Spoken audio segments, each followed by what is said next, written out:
అరుణ కిరణాల మధ్య ప్రచండ సూర్యులా ఉదయిస్తాడు. నువ్వు కళ్ళు తెరిచి చూసే లోపు నీ అజ్ఞానపు కళ్ళు తెరిపించి శుభాలు పలికిస్తాడు.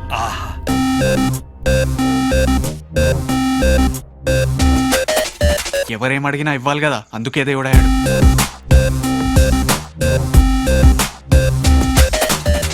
అంటే దేవుడు కూడా మార్కెటింగ్ టీం పనిచేస్తోందన్నమాట.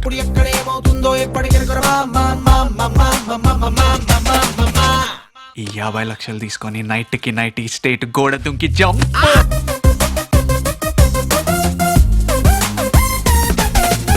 బాబా ఇలాంటి టీ షర్ట్స్ వేసుకుంటాడా?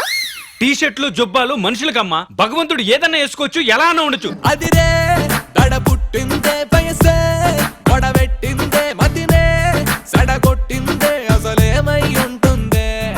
దేవుడు 1000 కోట్లు కుమ్మేయచ్చు. మన ఎంపీలు ఎమ్మెల్యేలు బ్లాక్ మనీ ఎక్కడ దాచుకోవాలో తెలియక కొట్టు సాత్తున్నారే.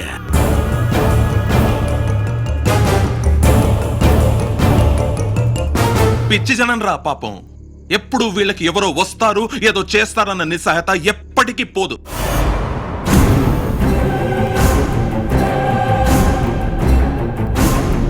ఇప్పుడు నేను దేవుడిని, నేనేం చెప్తే అది జరుగుతుంది.